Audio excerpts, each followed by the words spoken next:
اعوذ باللہ السمیع العلیم من الشیطان الرجیم بسم اللہ الرحمن الرحیم۔ ناظرین، ہم محرم سیریز پر بات کر رہے ہیں اور جس خلیفہ کا ابھی ذکر چل رہا ہے وہ حضرت عثمان ہے۔ حضرت عثمان کے بارے میں نے آپ کو پہلے ہی بتایا تھا روایات کی روشنی میں کہ ان کا جھکاؤ اپنے رشتہ داروں کی طرف زیادہ تھا۔ ابھی حضرت عثمان کے بارے میں روایات کیا بتاتی ہیں اس پر بات کرنے سے پہلے میں آپ کو یہ بات پھر باور کرانا چاہتا ہوں کہ یہ جو بات ہم کر رہے ہیں یہ روایات کی روشنی میں، لہٰذا روایات میں نہ تو پورا سچ ہے اور نہ تو پورا جھوٹ، کیونکہ روایات جو بیان کی گئی ہیں وہ لوگوں کی وہ باتیں بیان کردہ ہیں جو لوگوں نے کسی اور سے سنی ہیں یا جو دیکھی ہیں تو ان کو اپنے خیالات کے موجب ڈھال کر ہمیں بتایا ہے۔ لیکن میں آپ کو بتاتا چلوں کہ قرآن کے بارے میں یہ بات نہیں ہے کہ لوگوں نے سن کر ان کے الفاظ اپنے طریقے سے وہ ڈھالے ہوں۔ قرآن کے لیے یہ ماننا ہے کہ جس طرح نبی کے دل پر اللہ تعالیٰ نے قرآن کو نازل کیا تھا اسی الفاظوں میں نبی نے لوگوں کو بتایا ہے، اور لوگوں نے بھی وہی الفاظ ان الفاظوں کو آگے پیچھے تک نہیں کیے۔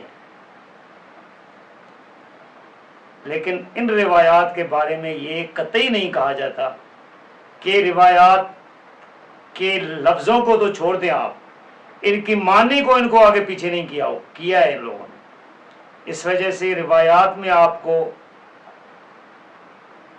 حسن روایات بھی ملے گی، یعنی یہ صحیح کے سے بھی اوپر درجے کی ہے، صحیح بھی ملے گی، اور آپ کو روایات ضعیف بھی ملیں گی، اور آپ کو روایات موضوع جھوٹی بھی ملیں گی، گھڑی ہوئی بھی ملیں گی۔ لیکن قرآن کے بارے میں یہ نہیں ہے کہ یہاں سے یہاں تک یہ آیت جو ہے وہ گھڑی ہوئی ہے، یا یہ الفاظ گھڑے ہوئے ہیں، یا یہ الفاظ ڈالے گئے ہیں۔ قرآن کے بارے میں یہ کوئی عقیدہ نہیں ہے۔ جس نے قرآن کے بارے میں یہ عقیدہ رکھا وہ مسلمان کہلانے کے قابل نہیں ہے۔ لہٰذا ہم روایات کے بارے میں بات کر رہے ہیں۔ روایات کیا کہتی ہیں ہم اس پر نقطہ نظر رکھیں گے، اس پر اپنے خیالات کا اظہار کریں گے۔ وہ روایات ضعیف بھی ہو سکتی ہیں، کچھ من گھڑت بھی ہیں، لیکن میں نے کوشش کی ہے کہ آپ کو صحیح روایات کا حوالہ دے دوں۔ لیکن صحیح روایات پر بھی ہم یہ نہیں بول سکتے کہ وہ جس نے بات کی تھی وہ بالکل درست اور کھری کی تھی، کیونکہ اس نے اس واقعے کو اپنے الفاظوں میں ڈھالا ہے، اس نے اپنے ذہن کے مطابق اس حالات کو دیکھا ہے، تو میں اس کی شہادت کیسے دے سکتا ہوں کہ اس نے صحیح سمجھا ہوگا۔ لہذا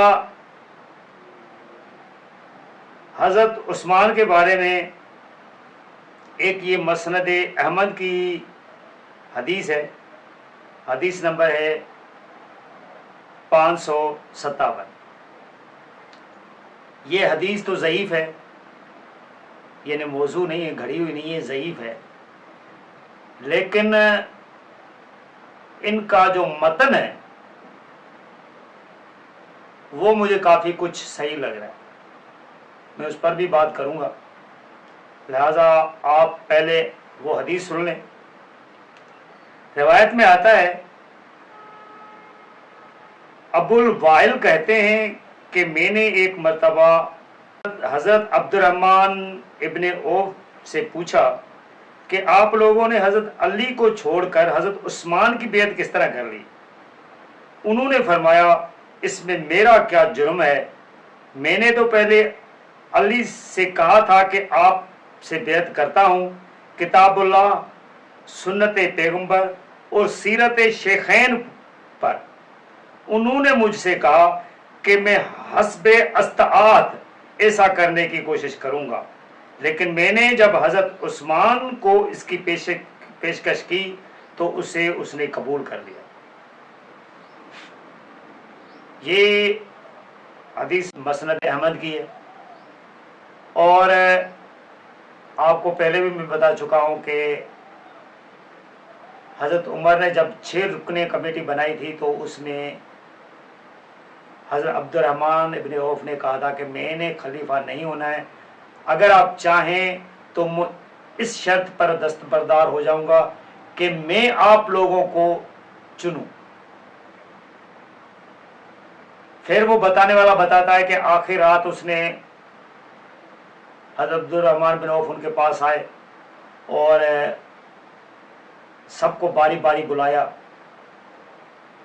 آخر میں جب باری آئی حضرت علی کی تو ان سے بھی ان کی بات ہوئی، اور ان دونوں کو لگا کہ مثلا جو بتا رہا ہے اس کو بھی اور حضرت علی کو بھی کہ یہ مجھے چن لیں گے۔ اس حساب سے دیکھا جائے تو کچھ اس طرح کی تو بات ہوئی ہوگی کہ آگے والے کو کیوں ایسا لگ رہا ہے، وہ حدیث تو صحیح ہے۔ پھر حضرت عثمان کو بلایا گیا، حضرت عثمان سے بات چیت ہوئی۔ پھر بعد میں دوسرے دن جب وہ حضرت عبد الرحمن ابن عوف مسجد میں آتے ہیں تو وہ پھر دیکھیں کہ حوالہ دیتا ہے کہ میں نے لوگوں سے پوچھا ہے۔ ابھی میں آپ سے پوچھتا ہوں، یہ جو 2-3 دن اس نے لگائے کن لوگوں سے پوچھا ہوگا؟ ان لوگوں نے شام کے لوگوں سے پوچھا تھا، کوفے کے لوگوں سے پوچھا تھا۔ اگر لوگوں سے بھی پوچھا تھا تو مصر گئے تھے پوچھنے کے لیے یا شام چلے گئے تھے پوچھنے کے لیے یا کوفے میں چلے گئے تھے پوچھنے کے لیے؟ کہ کیونکہ یہ تو علاقے حضرت عمر رضی اللہ تعالیٰ کے دور میں فتح ہو چکے تھے سورہ شورا کے مطابق، تو پھر سب سے پوچھنا چاہیے تھا۔ یہ تو مدینے میں گھوم رہے تھے، جو یہ حالات بتا رہے ہیں کہ یہ تو مدینے کے لوگوں سے چند سے پوچھا ہوگا جن سے بھی پوچھا ہے۔ اگر حضرت عثمان کو چننے کے لیے مدینے کے لوگ ٹھیک ہیں، وہ چن سکتے ہیں، تو حضرت علی کو مدینے کے لوگ کیوں نہیں چن سکتے؟ ان کے لیے پھر جہاں جہاں خلافت ہے وہاں پوچھا جائے گا۔ حضرت عثمان کو چننے کے لیے کتنے لوگوں سے پوچھا گیا تھا کہ اتنی ضرورت حضرت علی کے ٹائم پہ آ گئی؟ انہی کے ٹائم پہ بھی، حضرت عثمان کے ٹائم پہ بھی ان لوگوں نے چنا تھا، حضرت علی کے ٹائم پہ بھی انہی لوگوں نے چنا ہے۔ لہذا لوگوں نے چنا تھا، کچھ لوگوں نے نہیں چنا۔ اگر وہ موجود نہیں ہے وہاں تو ان سے تو نہیں پوچھا جائے گا، ان کے لیے علیحدہ کوئی شام میں خطوط تھوڑے لکھے جائیں گے، یا کوفہ میں خطوط تو نہیں لکھے جائیں گے کہ آپ ہمیں بتا دو۔ لہذا یہ بات جو حضرت ابو الوائل کہتے ہیں کہ حضرت عبد الرحمن نے جو بتایا تو انہوں نے بالکل ٹھیک بتایا ہوگا۔ انہوں نے کچھ اس طرح کی باتیں کی ہوگی، حضرت عثمان اس پر ٹک گئے ہوں گے، لیکن حضرت علی ہو سکتا ہے کہ اس بات پر نہ ٹکے ہوں، ان کے معیار پر نہ اترے ہوں، اور انہوں نے حضرت عثمان کے بارے میں اعلان کر دیا۔ ناظرین، یہ حدیث مسند احمد کی ہے، اور اس حدیث کا نمبر ہے 490، اور یہ صحیح حدیث ہے۔ جو اس سے پہلے میں نے آپ کو بتائی تھی وہ ضعیف تھی، لیکن متن کے لحاظ سے ٹھیک تھی۔ اور یہ بھی آپ جو صحیح حدیث ہے اس کا بھی آپ متن سن لیں، پھر آپ یہ اندازہ لگانا کہ وہ حدیث اور اس حدیث میں کتنا کوئی ڈفرنس ہے۔ شفیق رحمۃ اللہ علیہ کہتے ہیں کہ ایک مرتبہ ولید بن عقبہ سے حضرت عبد الرحمن بن عوف کی ملاقات ہوئی۔ ولید نے کہا، کیا بات ہے کہ آپ امیر المومنین حضرت عثمان کے ساتھ انصاف نہیں کر رہے؟ یعنی جب ولید بن عقبہ کی ملاقات ہوتی ہے حضرت عبدالرحمن بن عوف سے، تو وہ ان کو کہتے ہیں کہ آپ حضرت عثمان سے انصاف نہیں کریں۔ چناؤ میں جتوایا بھی حضرت عبدالرحمن بن عوف نے ہے، اور وہی حضرت عبدالرحمن بن عوف ان سے ناراض رہتے ہیں۔ کیوں ناراض رہتے ہیں؟ اور وہ باتیں بھی میں آپ کو بتاتا ہوں، اس میں کتنا سچ ہے کتنا جھوٹ ہے یہ میں نہیں جانتا، یہ روایت بتائے گی آپ کو۔ لیکن جس نے جتوایا ہے وہی بندہ اس سے ناراض بھی ہے، اور وہی بندہ حضرت عمر کے ساتھ بھی رہتا تھا۔ ابھی میں آپ کو بتاتا ہوں کہ وہ حضرت عبدالرحمن بن عوف پھر کیا کہتے ہیں۔ انہوں نے کہا میری طرف سے انہیں یہ پیغام پہنچا دو کہ میں غزوہ احد کے دن فرار نہیں ہوا تھا، غزوہ بدر سے پیچھے نہیں رہا تھا، اور نہ ہی میں نے حضرت عمر کی سنت کو یعنی طریقے کو چھوڑا ہے۔ یہ سنت طریقہ ہے، کسی بھی کے بندے کا آپ طریقے کو اختیار کریں گے نا، یہ سنت کہلائے گا۔ یہ جس طرح کہتے ہیں نا کہ حضور کی سنت، یہ حضور کا طریقہ ہے، اور حضور کو طریقہ جو بتایا وہ اللہ نے بتایا ہے۔ حضور اپنے طریقے کو قرآن کے مطابق فالو کرتے ہیں۔ اب یہ تین باتیں اس کو کہہ رہا ہے کہ غزوہ احد میں بھی فرار نہیں ہوا تھا، غزوہ بدر میں بھی پیچھے نہیں رہا ہوں، اور حضرت عمر کی سنت کو بھی نہیں چھوڑا ہے۔ ابھی ہم بات کریں گے کہ کیا حضرت عبدالرحمن بن عوف کو چننے کے وقت یہ پتہ نہیں تھا کہ یہ بندہ یعنی حضرت عثمان غزوہ احد کے دن فرار ہو چکا ہے، جس کا یہ الزام اس پر لگا رہے ہیں۔ تو وہ جنگ تو پہلے لگی تھی، حضور صلی اللہ علیہ وسلم کے ٹائم پہ لگی ہوئی ہے، اور وہ جو بھاگے ہوئے لوگ تھے وہ بھاگے جو تھے ان کو اللہ تعالیٰ نے معاف بھی کیا، یہ بعد میں اس کو جواب بھی دیتا ہے۔ لیکن یہ اگر ناراضگی ہونے کی وجہ ہے تو کیا اس کو یہ نہیں پتا تھا پہلے کا؟ جو بعد میں یہ الزام لگا کے اس کو بتا رہا ہے، اور غزوہ بدر میں یہ پیچھے رہا تھا، یہ بھی اس کو نہیں پتا تھا۔ چلو حضرت عمر کی سنت کو چھوڑنے کی تو بعد کی بات ہوئی، جب وہ خلیفہ ہوں گے تو پتہ نہیں وہ سنت اختیار کریں گے کہ نہیں کریں گے، کیونکہ جو حکمران بنتا ہے تو پہلے وعدے کچھ اور کرتا ہے، بعد میں اس باتوں پہ مکر جاتا ہے، وہ اس بندے پر منحصر ہوتا ہے۔ لیکن جو پہلے والے جو دو کام تھے وہ تو پہلے کے تھے نا، ان کو پتہ نہیں تھا۔ لہذا دیکھیں کہ روایات کتنا کچھ بتاتی ہیں اس طرح کی باتیں، چاہے روایت صحیح ہو، چاہے حسن ہو، چاہے ضعیف ہو، اس کے متن کو دیکھا جائے گا، اس بات کو دیکھا جائے گا۔ تو ولید نے جا کر یہ ساری بات حضرت عثمان کو بتائی۔ انہوں نے کہا کہ عبدالرحمن نے جو کہا ہے کہ میں غزوہ احد سے فرار نہیں ہوا تھا، وہ ایسی لغزش ہے سے آر کیسے دلا سکتے جسے اللہ نے خود معاف کیا ہوا ہے؟ یعنی ہم اگر بھاگے تھے تو وہ حالات ایسے پیدا ہو گئے تھے، اور اللہ نے ہمیں معاف کیا ہوا ہے، وہ تو پھر اس بات کو کیوں اٹھا رہا ہے؟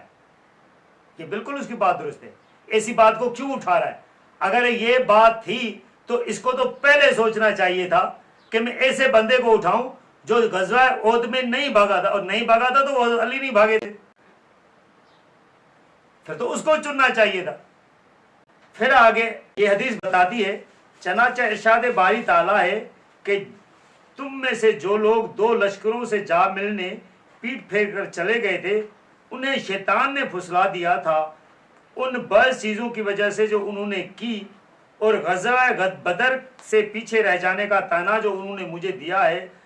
تو اصل بات یہ کہ میں نبی کریم صلی اللہ علیہ وسلم کی صاحبزادی اور اپنی زوجہ حضرت رقیہ کی تیمار داری میں مصروف تھا، یہاں تک کہ وہ اسی دوران بیماری میں فوت ہو گئیں۔ تو نبی کریم صلی اللہ علیہ وسلم نے بدر کے جو مال غنیمت تھا اس میں میرا بھی حصہ شامل کیا تھا، یعنی وہ مجھے شامل کر کے انہوں نے حصہ دیا تھا۔ دیکھیں جب یہ گئے بھی نہیں تھے تو حضور صلی اللہ علیہ وسلم نے ان کو حصہ دیا تھا، اور حضور صلی اللہ علیہ وسلم دیتے تھے اسے۔ لیکن ایک جگہ پہ جو پچھلی میں نے ویڈیو میں بتایا تھا کہ حضور صلی اللہ علیہ وسلم نے دیا تھا بنو ہاشم اور بنو مطلب کو، تو وہ وہاں پہنچ گئے تھے۔ حضور صلی اللہ علیہ وسلم کا یہ طریقہ ہوتا تھا کہ کہیں پر اپنے خاندان کو نہیں دیتے تھے یا کم دیتے تھے، باقی جو خمس تھا دوسروں میں وہ تقسیم کر دیتے تھے۔ خیبر کی جنگ میں حضرت علی کو تو صرف ایک اونٹنی ملی تھی، جہاں کے باقی جو صحابہ تھے ان کو زمینیں تک خیبر میں حضور صلی اللہ علیہ وسلم نے دی ہیں۔ میں آپ کو بتاؤں گا کبھی کہ ایک صحابی کو حضور صلی اللہ علیہ وسلم کہتے ہیں کہ تیرے پاس کوئی غلام یا لونڈی ہے؟ تو کہتے ہیں کہ نہیں یا رسول اللہ۔ حضور صلی اللہ علیہ وسلم کہہ رہے ہیں کہ جب میرے پاس آئے نا تو آپ مجھ سے آ کے لے لینا، مجھے یاد دلا دینا۔ دوسروں کو اس طرح کہہ کہ حضور صلی اللہ علیہ وسلم خود دیتے ہیں۔ حضرت فاطمہ گئی تھی لونڈی لینے کے لیے تو اس کو منع کر دیا، نہیں دیا۔ کیوں نہیں دیا یہ نبی سے ہم نہیں پوچھ سکتے، لیکن حضور صلی اللہ علیہ وسلم اپنے رشتہ داروں سے زیادہ دوسروں کو دیتے تھے، اور یہ طریقہ حضرت عثمان کے دور میں نہیں ہوا۔ مسکینوں غریبوں کا جو مال تھا، جو خمس تھا، وہ بھی ان کے رشتہ دار لیتے تھے،